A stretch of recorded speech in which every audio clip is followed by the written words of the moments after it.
All right, we're good. I am live from the right side of the screen this time. Welcome everyone to another edition of Fan Fuel Motorsports, where fans fuel talk about motorsports. I am again your host for this week, Colton Cranmore, joined right beside me by Nathan Ball, as always. We had a big weekend, pretty big weekend. Every major auto series was on the track at some point. Obviously, it's 4th of July weekend. It's a huge weekend for motorsports in America, just in general.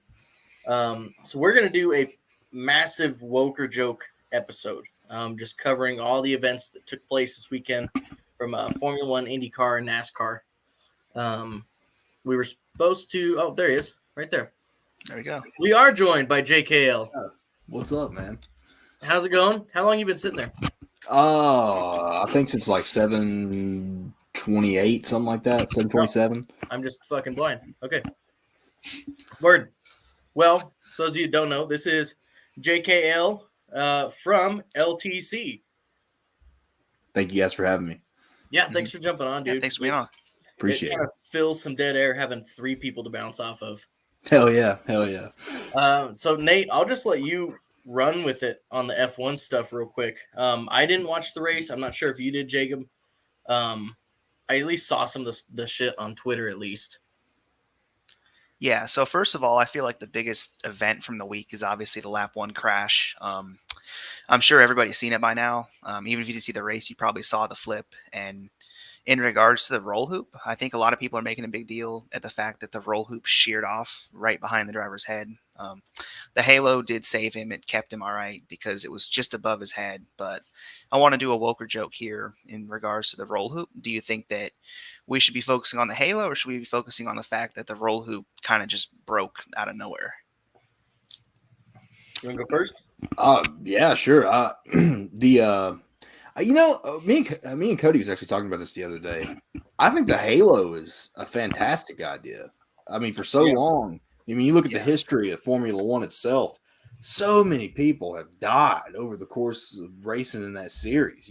I mean, when they come up with the halo, that was such a good safety measure to keep drivers from getting their most vital part of their body, which is their head, hurt. And I think it's one of those situations where it seems like, and we see this in NASCAR. My personal opinion is we see it so much. Somebody wrecks, for instance, the Joey Logano flip last year. You guys remember the one I'm talking about? Roll cage went on his head.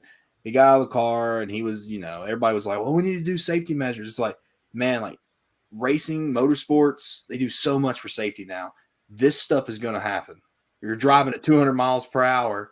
These things are happening. And I think it just kind of humbles everybody and gives them the perspective that, hey, this is still dangerous.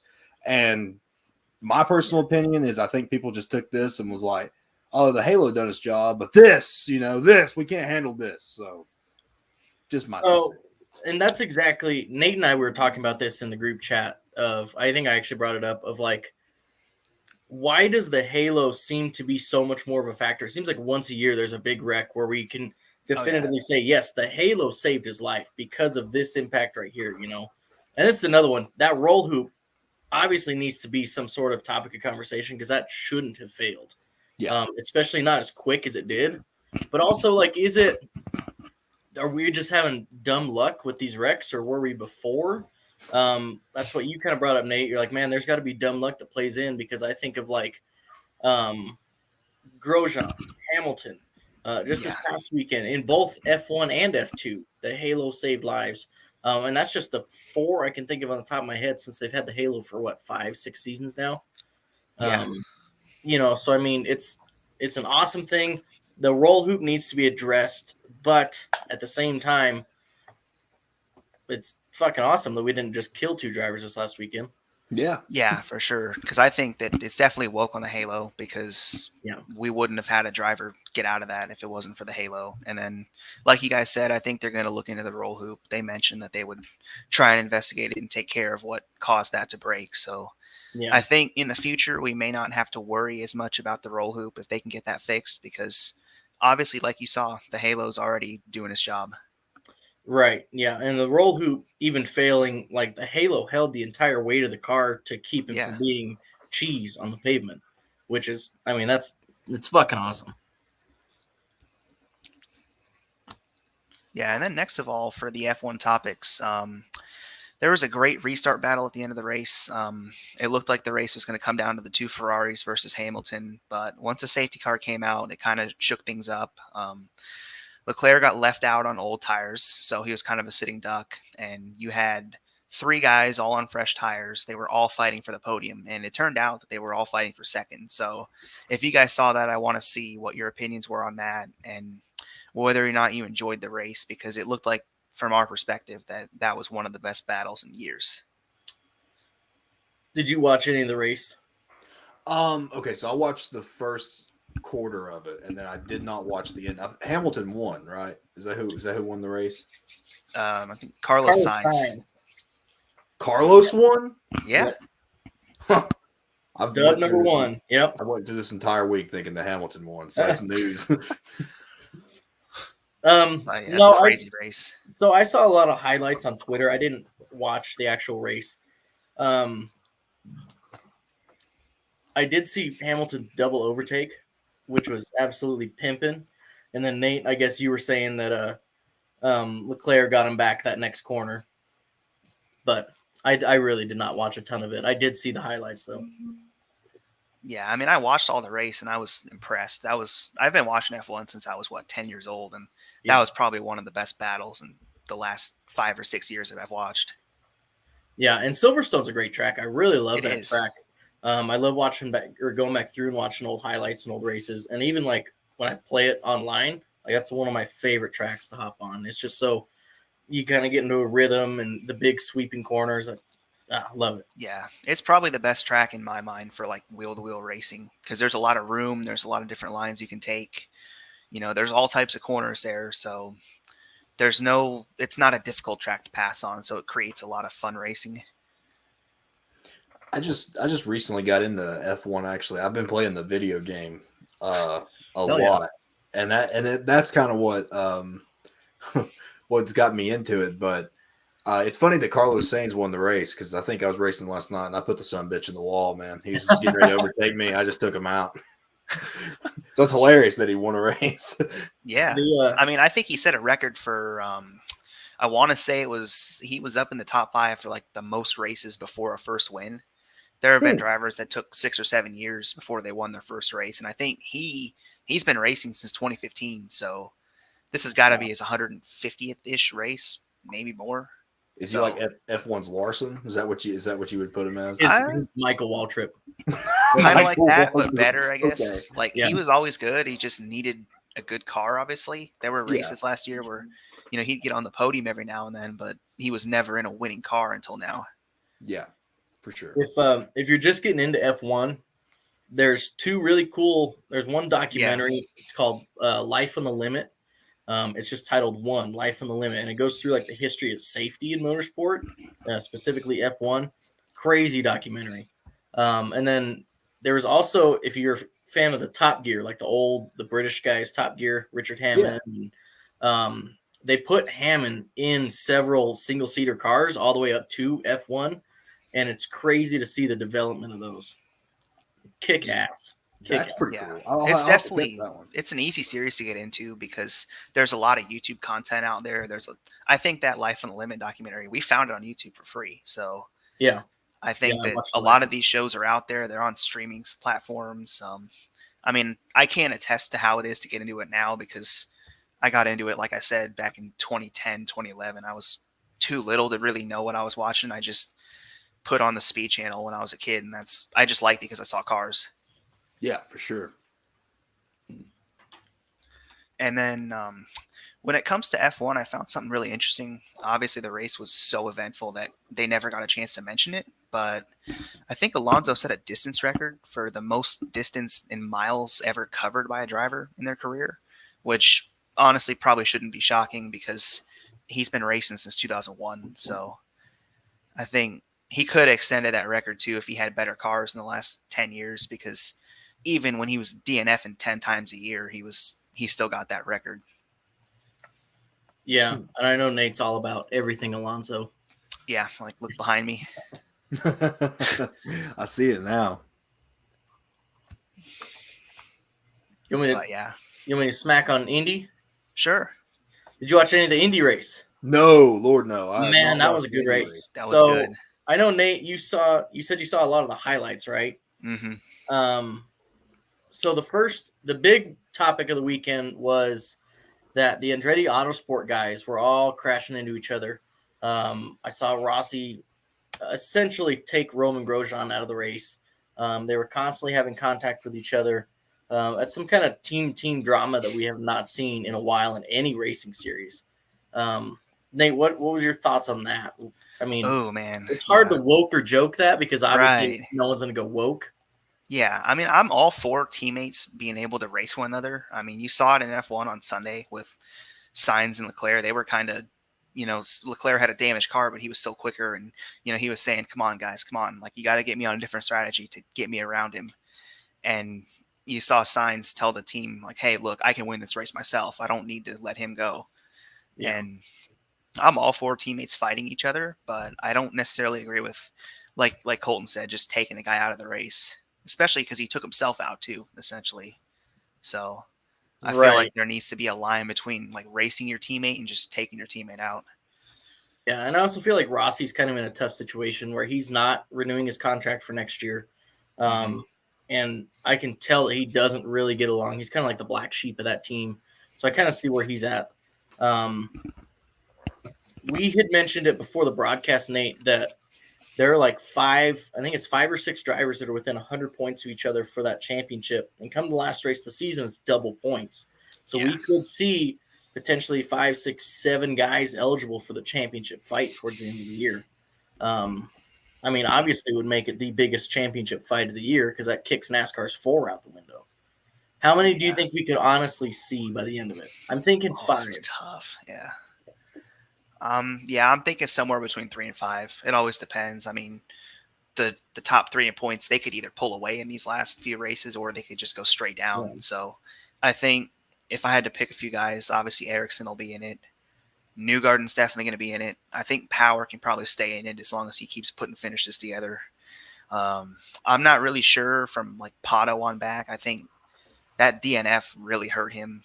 I think Palou might still be in it as long as he can just grind out good finishes. He's not been fast enough to win, but he just gets points. So I'm thinking 3 to 5. I think my gut would tell me 4, at least So within a mathematical chance. there's 8 that really have a chance at it right now. It's Marcus Right. Ericsson, Will Power, Joseph Newgarden, Alex Palou, Pato O'Ward, Scott Dixon, McLaughlin, and then Alexander Rossi is also in that mix. I think Rossi's kind of a wash. I don't think we can really consider him as a true one. Right. So really, we're looking at 7 guys right now have a legitimate chance of winning that title. And I mean, all of them really do because Scott McLaughlin is fast. Dixon is obviously fast. Pato has been consistent. Alex Palou kicks ass.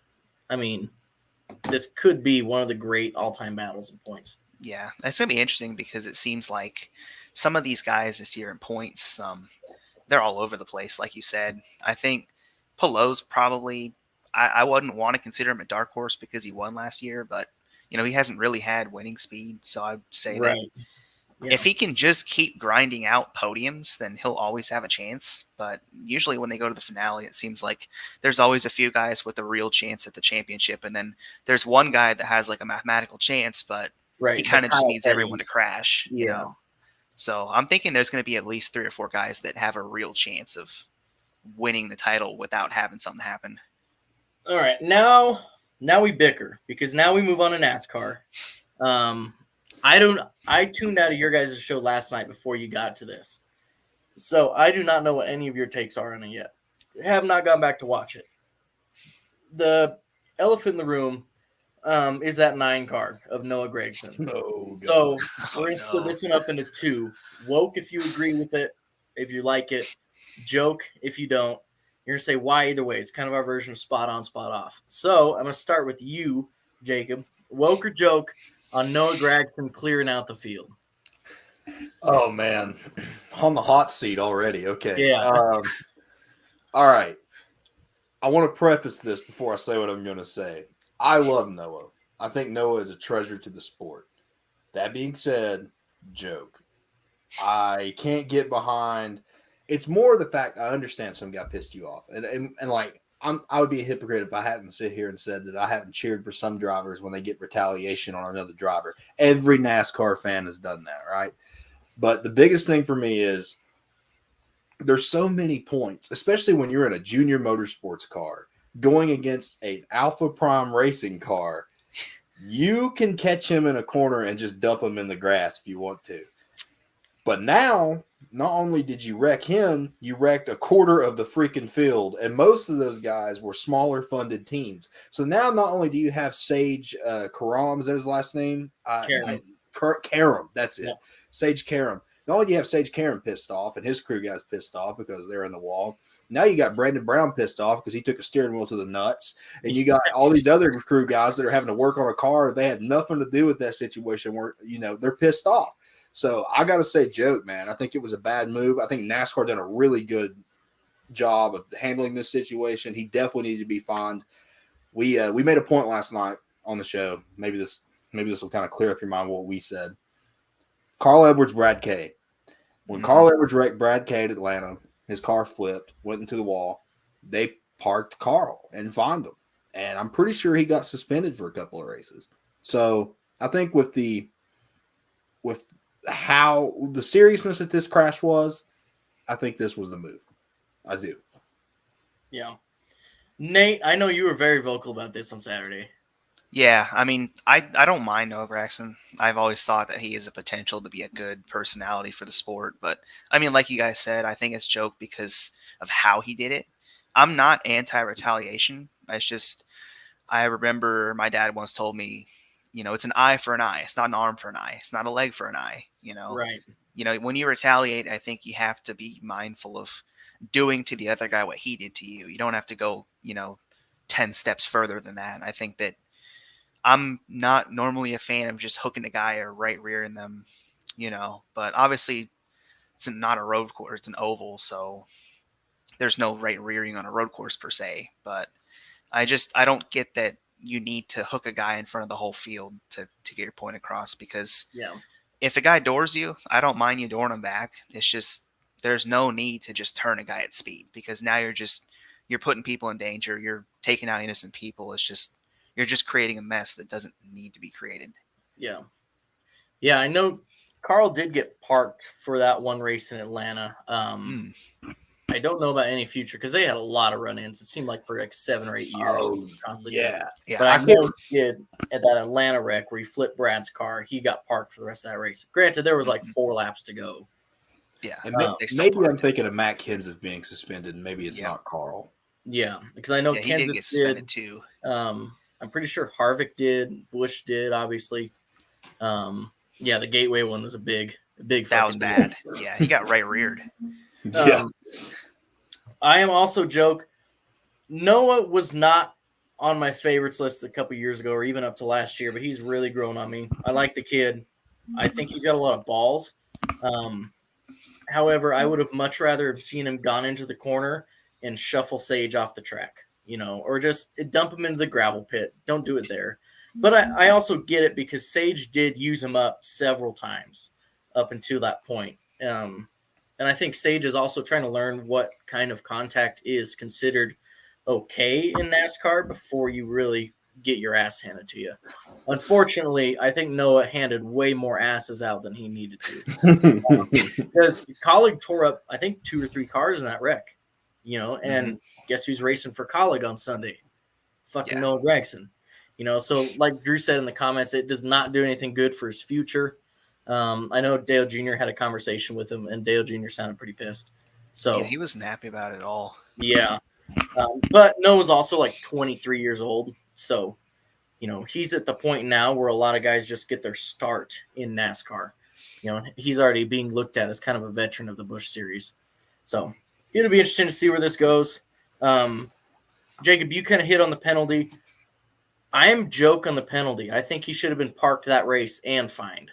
Oh, you think it should have been more? I think they should have sat him that race. Yeah, because it was so obviously intentional, right? Yeah. You could have made an argument for it up until that point, but then he's doing pace laps under speed and scrubbing his tires. Yeah. At that point, it's kind of like, all right, well, come on, dude. And I can't agree with you there. I do think they could have went farther, but NASCAR has, oh man, and this is the part where I don't want to trash talk people, but I'll trash talk them. NASCAR has kind of shot themselves in the foot with this situation because any retaliation that ever happens within the season, guess what? That's on a highlight reel for the rest of the year, if not next year. Right. They love it. They absolutely love it. And who doesn't love it? I mean, it's good for TV ratings. It's good for everything. And with all the retaliations that we've seen, and that's what we talked about yesterday, man, the respect in NASCAR, there's no respect anymore. It's me or nothing. Right. And that old respect thing died. And I'm not sure when it died. Now I'm kind of noticing it and being like, wow, there is no room for error because people doesn't care. So I do agree with you there. I think they could have parked them, but it's just with all these other things like who was it that retaliated? Denny. That's who I'm thinking of. Yeah, Denny, which was probably one of the most fun races I've watched just because I was laughing so hard at what Denny was doing to Ross.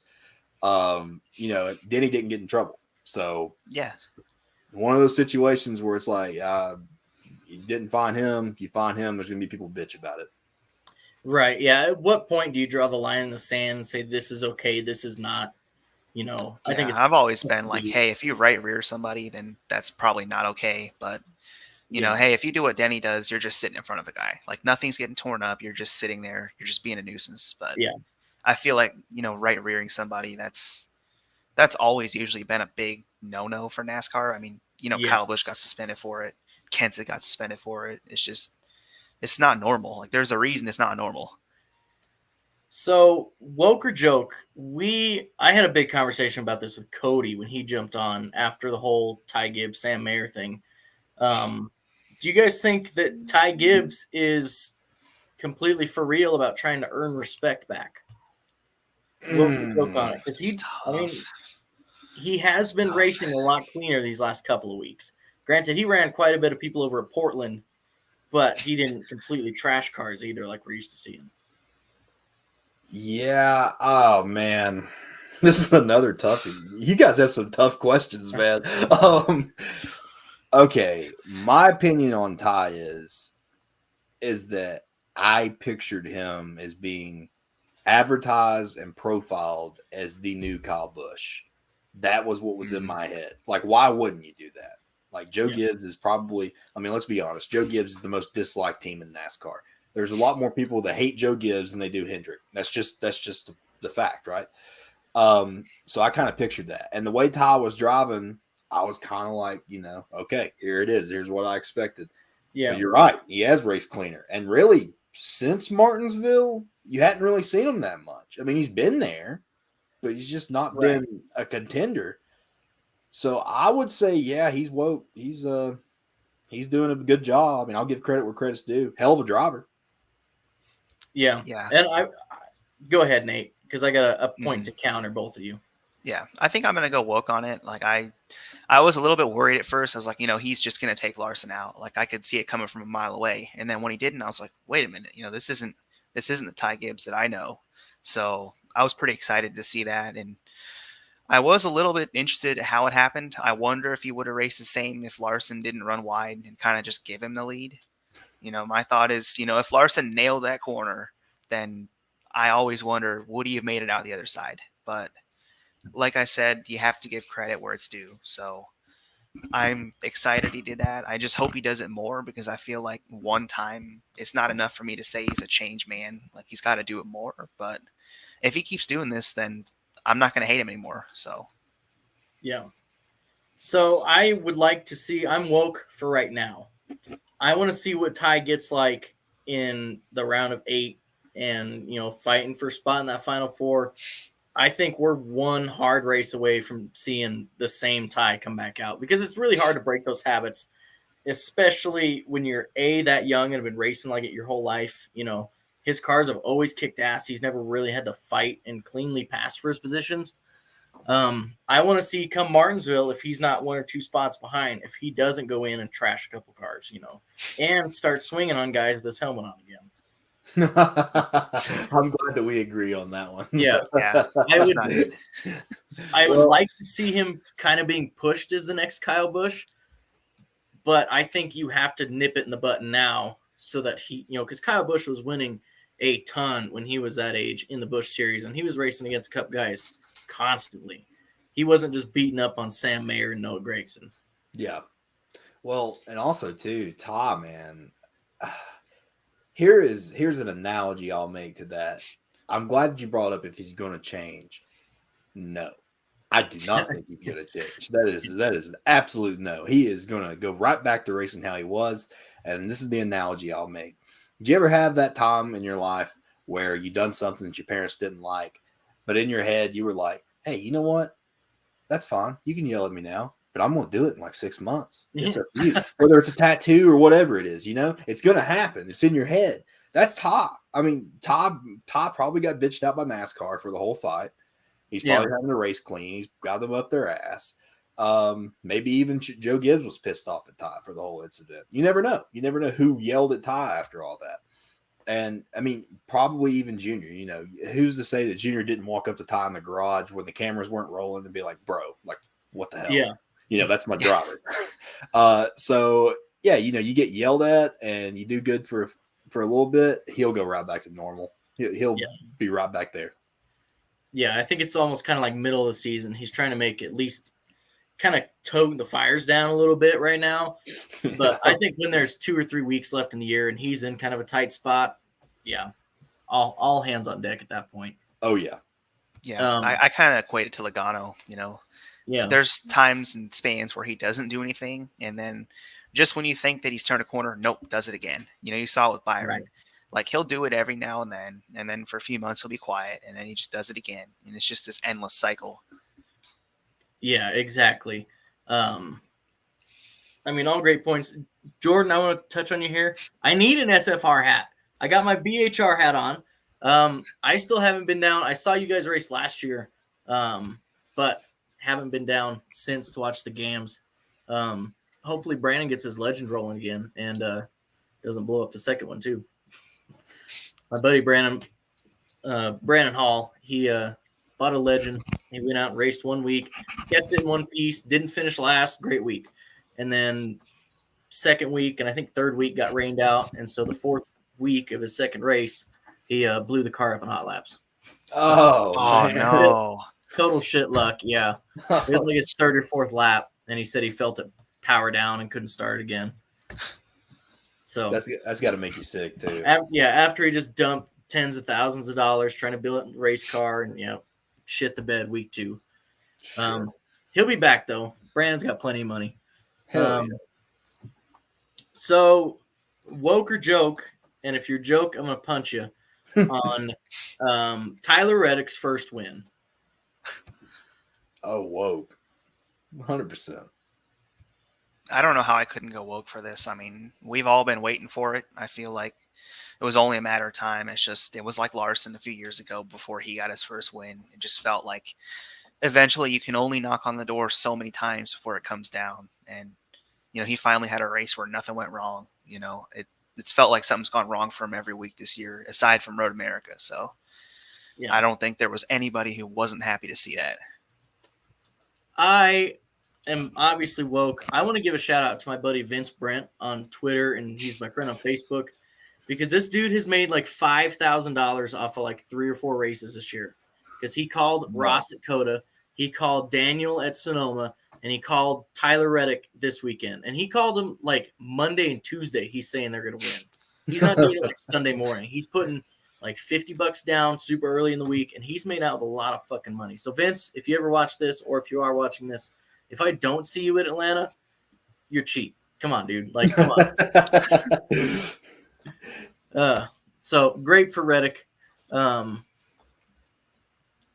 Even when he was having that deal with Bell in the Xfinity Series, Reddick and Chastain are going to be 2 of the futures of the sport, and I think obviously William Byron's up there too. Woke or joke, Brad Keselowski racing drivers all winning. So we've got Ryan Blaney, we got Chase Briscoe, Tyler Reddick, Ross Chastain, Austin Cindric. They've all won this year. We just need Austin Terrio to make a quick comeback. Yeah. Yeah, he won the ARCA title before he left. Yeah. Yeah. I would say woke, man. Okay. All right. Obviously, everybody knows. Okay. I'll say this on your all show. Everybody knows I do a segment called Roush is Back. All right. That's Yeah. been my gimmick forever. That being said, I want to say something for the first time. There was a point in my life, and it wasn't too long ago, where I hated Brad Keselowski. Could not stand him. I mean, couldn't stand the guy. You know, if I saw him on TV, I'd want to vomit. Like, just that much of hatred towards him. But over the years, like, I see what he wanted in the sport. And you look at his truck team, ARCA team, you know, all these people that he's brought up, these guys are winners, every single one of them. And he is just a massive talent for the sport. I'm so glad he's an owner now in the Cup Series. So I definitely say woke. Yep, I'd have to agree. I think as somebody that kind of came from a background where they came from a racing family, but they didn't come from a lot of money. I think he saw it in himself early in his career that he was somebody that was just waiting for a break. And if you look at all the drivers that he brought up, a lot of them didn't come from money outside of maybe Cindric, but they were all just looking for a break. And it seems like whenever he gave them the break, then they would always win. So I think it's good for the sport to have somebody that's been there and done that, because all of the guys he brings up, they win. You know, he's got a great eye for talent. And somebody pointed this out to me yesterday and said that, you know, what if he doesn't revive the Xfinity team at Roush? You know, that might be a great thing too, because I think someone like Roush, they're kind of hurting right now. They have Busher, but outside of that, they don't really have anybody coming up. So I think having him reopen a development program might be really good, because if they're anything like his last batch of drivers, then there's going to be a lot more good names coming up. Yeah. Yeah, I'm in the same boat as you, Jacob. I hated Keselowski, I mean, just a couple years ago. Couldn't stand the dude. But now we're seeing business Brad come out. You know, I wouldn't be surprised if he's making sure that Busher has all the tools and he himself is just kind of fighting for scraps. Because obviously Busher has a legitimate shot at making the playoffs, whereas Brad is, you know, pretty much out of contention. Yeah. I think Brad and Denny are two of the best owners that we could have in the sport moving forward, because of their marketability. They're two guys that can both go out and hook up sponsors and not require guys to bring a ton of funding with them. So we get to see a lot of these talents move up instead of just checkbooks. I look at like Dale Jr. is another guy like that too, that I'd really love to see him go into Cup. And I talked to Cody Powers about this. Austin Dillon is another great one. He's a great business manager. So we got a whole long line of great owners coming in, and it's refreshing to see, because 4 years ago it was nothing but just old rich dudes. Yeah. Like, you know, so it is nice to see actual managers come in and guys who were racing previously. I'm glad you brought that up. Austin Dillon, because we just talked about Reddick winning the race. Do you all see, and I've had this conversation with a few people now, but do you all see Austin Dillon stepping out of that seat to bring somebody new in to coach him? Okay. Yep. I see as well. Here in a couple of years, I would not be surprised at all if Childress steps down, hands the team off, and Austin Dillon does like a whole Ben Kennedy thing where he completely shifts from driver's seat, even in his prime, to bring in a Noah Gragson, to bring in whoever, you know, a Sam Mayer would be a good one. Yeah. Yeah, I could see it too. I mean, I'm not trying to disrespect Austin Dillon in any way, but it seems like right now, even though he is a solid driver, it's just him at his absolute peak versus Reddick at, you know, just a young Reddick that's still got a lot to learn.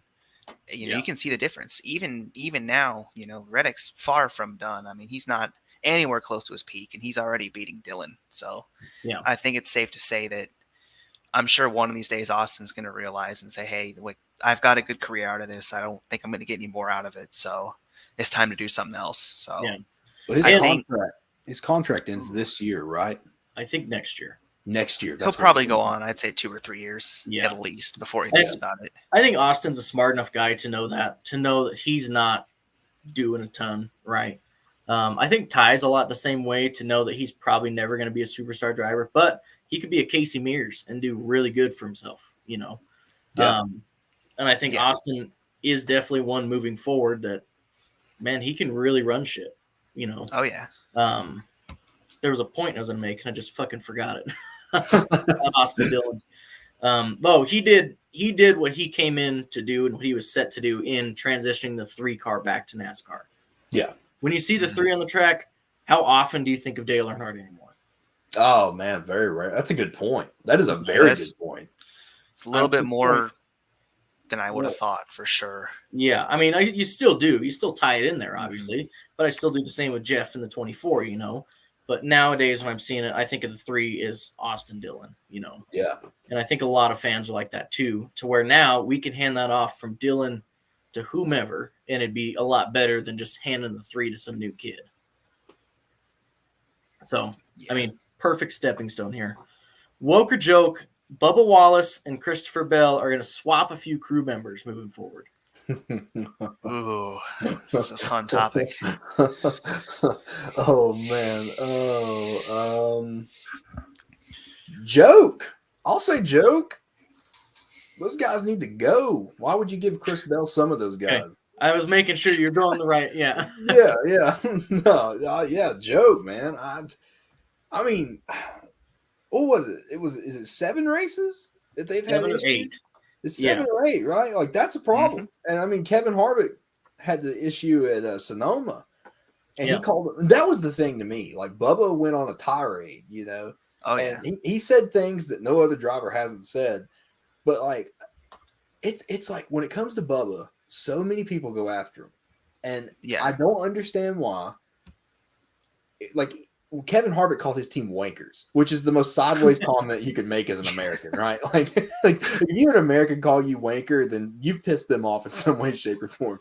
So, and no one said a thing about that. Everybody's like, that's so hilarious, man. Like Kevin Harvick called his team wankers. Yeah. Bubba Wallace gets his like wheels screwed up, pit stop screwed up, whatever, for like the 8th time this season. He's like, you motherfuckers. And everybody's like, oh, I can't believe you say that. It's like, yeah, man, after you poke the bear 8 times, he's probably going to be pissed off. So I definitely say joke, man. I mean, give 2311 some sort of, foundation. And the pit team is the biggest foundation you can have.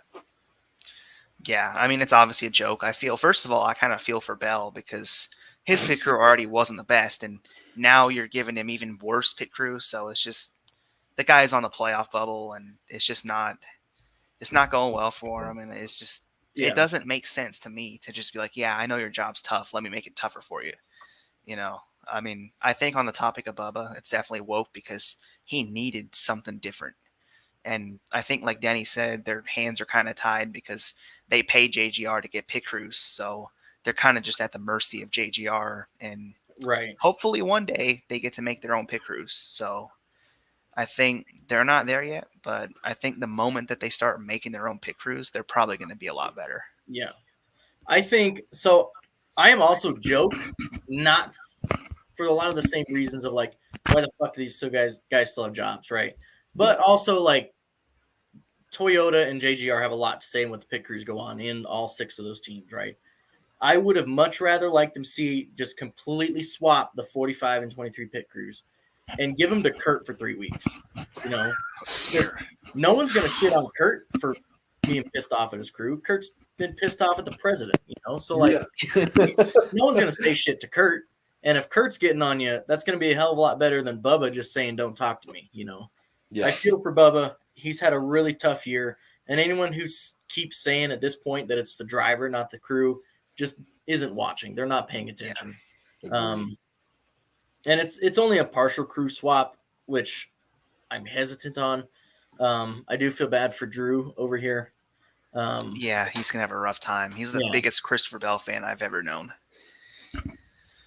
So he's got a novel of a comment here. So he says, so I get a unique say in this because he listens to Bell Scanner weekly for the last 5 years. The media doesn't cover him like Bubba, but he's never heard the levels of frustration and dejection that he's heard out of Bell in his pre-race and post-race comments to the team. He's also gotten to hear a huge number of times that Bell's pit crew has screwed him out of shots at winning and good finishes this season. We know that 2311 and then Christopher Bell are the black sheeps of the TRD camp, especially in Pep, right? And I even said it, I think, in our group chat that why would Gibbs want Bell to run good? Why would he? If he's going to re-sign Kyle Busch for a couple more years and Denny for a few years and Who knows what's going to happen with Truex? You need a spot for Ty still. Yeah. So, I mean, he's going to get the Eric Jones treatment of, you go sit in the corner, you get to wear the team gear, but you're not going to necessarily be a huge part of the team, which sucks because I feel like Bell could really be a championship contender the next couple of years. Yeah, I absolutely think he's done a good job top this year. 5 talent in the Cup Series. Okay, I wouldn't go that far, but I would say that he has picked up some top 10s this year. I mean, I think that performance-wise, he's run with Denny and Truex most of the races. It's just he hasn't necessarily had the finish just to show for it, but there was a stretch in the summer where he had like 5 top 10s in 8 races. So I think he's going to get better. So I don't think that it's fair to just ditch him right now. Man, that's a good fucking point too. Coach's grandson is one of the guys getting shuffled on the Bills team. Oh yeah, man. Well, that's something. How many times has Gibbs done this though? Like, it comes up and it's like, the question: why doesn't TRD have a youth program? Well, I don't know, because the one person that runs Toyota fucking fires every single one of the new guys that comes in. Right. I mean, it's like I think elephant in the room. I feel like they could definitely use another Cup team in the next couple of years. I mean, I understand that 2311 is probably not going to expand to third car anytime soon, but I think this is where it's kind of hurting them because they've got so much talent in the pipeline. There's just nowhere for them to go. It seems like every year they've got new drivers in the Truck Series. They've got drivers I've never heard of in Xfinity, and they all end up fairly good. They just don't have anywhere to go. Yeah. So, like I said, I don't think too much talent is ever a bad problem to have. It's just you got to have a place for them to go. I think this could have all been avoided if they, let's just say they bought out like a JTG Doherty or something like that, or they bought out Richard Petty. That would be a logical decision because it lets them keep their talent. They don't just have to let them go every few years. Yeah. I think if moving forward, if that's the route they wanted to go, TRD would need to loosen the grip that Gibbs has on Toyota.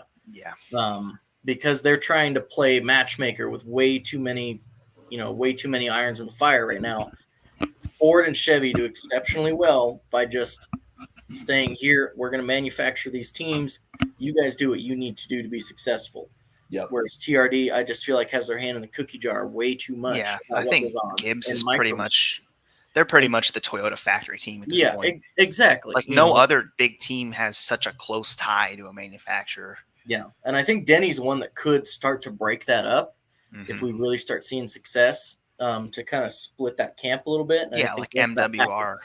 Right. I think once that happens, we start to see really successful Toyota teams come that aren't being puppeteered by a Gibbs. Yeah, that's why I miss MWR because they did really good and they weren't just Gibbs 2.0. I mean, Furniture Row did great, but like you said, they're just Gibbs 2.0. I liked seeing Red Bull Racing back in the early 2010s, late 2000s. Yeah. They were a decent team. So I kind of miss seeing Toyota teams that weren't just Gibbs. Yeah, old Vickers. That's all I think about is old Brian Vickers. And Casey Kane's number 4 car. Man, that car was sexy. Yeah. That was a good-looking car. It was. Yeah. So we have a lot of competitive drivers right on the playoff bubble. We have 13 winners. We've got several races to go yet. There's going to be some big names missing the playoffs. Do you think – I'm going to start with the wins first. Do you think we see another 3 winners to fill those 16 spots? Do you think we see 4? Man, I wouldn't be surprised. Yeah. There's so many names that haven't won yet. I mean, you look at Kevin Harvick. I mean, say what you want to about Kevin Harvick, but he just slowly slides his way into the top 10 every freaking race. And you got Brian Blaney, Colton. I mean, me and you are Blaney guys. He's destined to win a race. I mean, it's going to happen. Eric Jones been running exceptionally well. He's kind of like a Reddick situation. Been up at the front a lot, just hadn't went his way. Busher, I want to look at Busher. I wouldn't go. I don't think it's crazy to say McDowell has a shot. There's a lot of guys. Well, yeah. MTJ. Oh yeah, there's another one. Great Bell one. Probably. Yeah. There's 2 guys right there. Yeah. I think Stenhouse has a really good shot of winning one of these races. Yeah, there's Atlanta and Daytona. There's 2 play tracks left, so. I do think we see 4 winners, at least Yeah. 4. We have 8 more races till that cutoff. I think it's not out of the question at all. No, not at all. I think that if I had to guess, I'd probably say Blaney's the most likely next winner. I mean, I think he's got Loudon. If I had to call my shot, I'd say he's winning Loudon. But outside of that, I have no idea. I mean, the road courses this year, I would have said a couple of years ago, hey, Truex is going to win a road course. But obviously now, can't really say that. Um, there's just a lot of things going on that you can't really predict about this season. I feel like it's a little different because it does seem like this year's different in the sense that we might for real get 16 winners. Yeah. Yeah. Drew has a good point. Bell at New Yeah. Hampshire. Bell ran second last year and was running Almirola down. Had that race gone to the entire length of it, Bell would have gotten that win at New Hampshire. Yeah. I think Blaney, if there is a point spot, Blaney's got a lock on it because he's 112 up right now. The second closest is MTJ halfway back from that. Obviously, Harvick, Almirola could easily sneak one out. Austin Dillon has been running pretty damn well. Bubba could still sneak one out if the pit crew fixes their shit. I don't think it's entirely out of the question to see a winner miss the playoffs and then NASCAR have to chase themselves back of this whole win and you're in shit. Yeah. No, I mean, you guys might shit a brick here, but I got Justin Haley winning Atlanta. Wow. That'd be something. I see somebody like that winning. If we get 2 more winners, and I would say anywhere back from 20th, so that puts Michael McDowell, Haley, Stenhouse, Bubba, those guys on back are in real jeopardy of winning a race and missing the playoffs still. Other than that, Austin Cindric and Daniel Suarez are the next 2 on that cut line. So we could see some pretty decent names miss the field and some small market teams get pissed that they don't have a playoff spot. Yeah, I didn't even think about Austin Cindric being close. Oh, shit. He's damn close. Yeah. Like, wouldn't be in the playoffs had he not had a win. He wouldn't be. Oh, absolutely not. not. Points battle, yeah. So this is going to be a damn good next couple months. Bill has an average finish in New Hampshire. Oh, yeah, he's good at New Hampshire. Yeah, he's damn good there. So this is exciting. I remember 4 weeks ago when we said there's no way that we're going to get more than 16 winners just because of the tracks. Well, I mean, Suarez and Reddick just took 2 of those fucking spots. Yeah. And I really hope Blaney doesn't get shafted and misses. Honestly, I think he's got Loudon. Like, if I had to pick something, I think he's going there because I think Ford's been good on the flat tracks. I'm not fully sold on Bell yet because of Toyota at the flat tracks, but it just seems like at Gateway, for example, Blaney spun, but he drove all the way back up to third. So that's the only guy that I'm like penciling in with a win. But other than that, I don't have a clue. Yeah. Woke or joke, will Toyota fix their road course struggles this year? It's tough. There's 3 more left? I think just Indy. 2. Indy, there's and Indy, Watkins right? Glen. Watkins Glen. Charlotte Roval. And then Roval, if you count, yeah. Oh, man. I would say I'm gonna say joke, but I'm gonna say it in the sense of I don't think it's Toyota's fault. I think that Kyle Busch is a really good point on the underbody and the rear diffuser. I think those need to go. I think Dalton actually brought this up, so I'll give credit to him. But the road courses, I've been saying this about short tracks since Martinsville, that rear diffuser needs to go. He's saying the underbody needs to go. I think that's what's going to help them. I just don't think that car is running good with the underbody or the diffuser. Yeah. Yeah, it's interesting to me because it seems like on the aero tracks, where aerodynamic grip comes into play, Toyotas are great. Like, they're great on 1.5-mile tracks. It's just they don't seem to be good on short tracks, which is weird because last year they were the best on the short tracks and they were really good on the road courses. It's just, it seems like it's been inverted this year. Toyota's always had great aerodynamic grip, and it seems like now they're struggling at the tracks that are mechanical grip, and it doesn't make sense because they used to be able to be good everywhere, and now they're kind of learning. So I don't think they're going to figure it out this year just because it's taken them.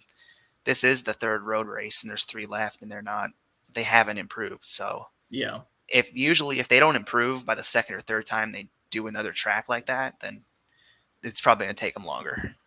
Yeah, I think their saving grace on road courses is going to be MTJ. He's been fast at them. He just hasn't had necessarily the power behind him to get it done. And I think this is a problem that's not just Toyota. I think they're just kind of getting shafted in it because there's only 6 of them. It's easier to see when they have a falter than say Chevys, So I think this is a car issue, like Jacob said, more than it is a team issue. I think NASCAR is going to need to overhaul this car here within the next year or two. It's a great step forward from the Gen 6, but it still has a lot of issues that need to be addressed. Oh, yeah. Yeah. 1st through 7th are separated by 84 points. That's just a couple of really good races. Who do you think wins that regular season bonus? We have Chase leading the points, and then Blaney, Chastain, Larson, Logano, Kyle Busch, and MTJ. That's a tough one, man. I think Chastain is going to do it. Yeah, he's only 35 back. That's a couple he's a of top 5 wins. machine. Yeah. Like Chase has had a good year. I'll give Chase credit. Chase has had a spectacular year as far as points go. But Chastain, and I said it last night. This is going to be controversial as hell, but I'll say it anyways. Trackhouse is the new H. Hendrick. Yeah. They are. Yeah, I mean, I'd have to agree. I think that if there's anybody that can go get the points lead, it's probably him. I mean, I think Blaney's obviously, like you guys said, he doesn't have the winning speed to do that. I think Elliott and Chastain are the guys that got singled out because, there's 2 road courses left in the regular season. So that's opportunities for Chase to go out there and get tons of points. So I think Chastain can get there because he is good on the road courses. Really, he's good everywhere this season. Like, he doesn't have a weak track. You look at Gibbs, they're kind of weak on the shorter tracks, or they're weak on the road courses. Or you look at Penske, they're weaker on the intermediates. But Trackhouse, there is no weakness. Like, they're just good everywhere. I think it's going to come down to stage wins. I think that's because you look at Blaney's second in points. He's 33 back. Stage wins have propped him up.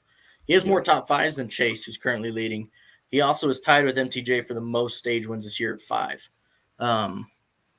So I think that's really going to play a huge factor. Blaney is a stage win machine when he needs to be.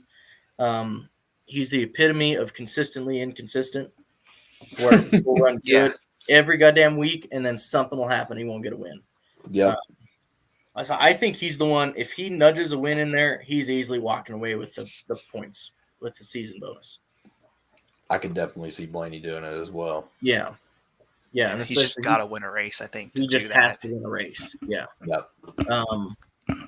Last one before we start to sign off here. What are you expecting at Atlanta? Jacob, are you going to Atlanta? I am going to Atlanta. Hell yeah. All right. Yeah. See you there. You're going too? Yeah, my shuttle actually picks me up here in just over 6 hours to take me to the airport. Oh shit. Okay, cool. Yeah. 1 a.m. my time. Yeah, dude, we're definitely going to have to link up. Yeah. Atlanta. Yeah, man. I kind of gave it away earlier now. I expect to see a crash fest. I genuinely do with this new track. I mean, Atlanta is the super speedway track now. I didn't get to go to the first Atlanta race because I was actually in Las Vegas celebrating a friend getting married. It was badass. But definitely got to watch the race, and I bet on the race. Got up that Sunday day, and I don't know, Colton, where do you live at again? You live west. Wyoming. Is that west? That's west, right? Yeah, that's way west. Yeah, that's way west. Okay. Yeah, man. So I got up at your time to watch the race, and close enough. Yeah. And it was like middle afternoon. And I was like, what the hell, man? It's nuts to me. It like threw me off. And I watched this race, and I saw how aggressive these guys were with super speedway racing. So I'm expecting a crash fest, and I really expect – I picked Justin Haley to win just for the fact that I think a lot of people are going to crash out. But another guy I'm wanting to see is Eric Jones. I think he has a good shot. Really close to a win at Talladega, just didn't get there. Obviously, Ross Chastain is going to be a contender. But I'm really expecting us to see a new winner at Atlanta. Yeah, Nate, I'm what not do you really got? sure who I'd go with right now, but I think we talked about it earlier with the 2311 pit crew swaps. I look at Bubba as a super speedway guy, and Atlanta's a super speedway now. If his pit crew is slightly better, I feel like this is a huge opportunity race for them. They at this point they probably need to win their way into the playoffs, and Yeah. I think this is one of those two big opportunities that they got circled along with Daytona. So I think he's going to be super desperate. He's going to try and lead as many laps as he can. I think, like he said, there's going to be a lot of wrecks. It's a really narrow track. I mean, even though it's the same width as Daytona, it just does not feel as wide. Like it's going to be tough to pass. I think you're going to see him packed up all day, and the only way to pass him was to go through him. So I think it'll turn into a wreck fest at the end. But I think whoever wins the race, they're going to have to be leading on the last lap. I think we will see the two Bs, the restrictor plate buddies, Blaney and Bubba, do really well. They both did in the spring. Blaney got shuffled out a late race restart. Same with Bubba. They both had legitimate chances to win. I think we're going to see a battle between those two. I hope we see a battle between those two and they don't just get taken out halfway through or something. I think Drew's right. It is going to be absolutely fucking hot down there. Yes. I am not prepared for that kind of heat. I think if it does rain Saturday, Sunday, that will help quite a bit to help cool everything off a little bit. But also, I'm from Wyoming, so I don't get humidity. If it's 94 here, it's a direct heat. It's not humid. Yeah. So I'm not looking forward to that. And also, I am fucking terrified of thunderstorms. So if I'm out at a racetrack and there's a thunderstorm rolling through, especially down south where you guys get them like fucking daily, Yeah. yeah, you might see me shit my pants.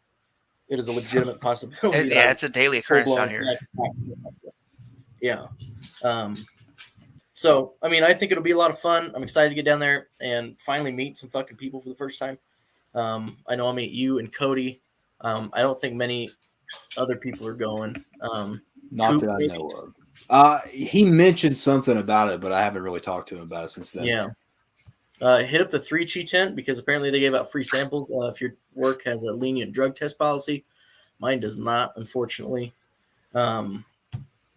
So we will see you all guys at Atlanta. Jacob, why don't you give a plug before we hop off here? Oh yeah, man. So obviously I'm JKL. You can follow me on Twitter at JKL_LTC. Left Turn Cult. We got sunglasses for sale now. Culties. You guys should buy them. They're only $25. Why pay $150 for a pair of sunglasses when you can have an okay pair for $25? That you don't really have to care about, and they're badass. So that's pretty much all I got. Hell yeah, Nate, you got any last plugs? No, not really. Other than just keep following us on Twitter, follow us on Instagram, trying to boost our engagement and follower count. So go ahead and do that. We're going to try and get as much content as we can out there for you. So Yeah, we will have buckets of content this weekend. I don't know what all we're going to be doing yet, but it's going to be a ton. I'll be off the track Friday night for the Legends race, obviously Saturday for Xfinity, and then Sunday for Cup. We also have, be sure to look out, the weekend after Atlanta, we have a 36-hour stream from Friday night to Sunday morning. Jacob, I don't know if you've been filled in on that or not. We need guest slots. Okay. oh yeah, Fair there's a enough. lot of them. Hell yeah. We'll- So we're going to be doing games. It's not all just going to be 36 hours in NASCAR. We're going to do some bullshit. All right.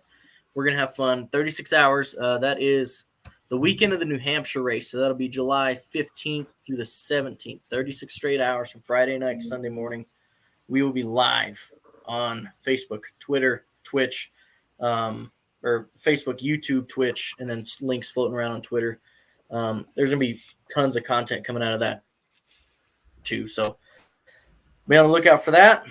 Otherwise, you guys have a good one. Jacob, I'll see you here in a few days. Nate, I'll text you soon. All right. All right. Sounds good. You guys have a good one. Take it easy. See you.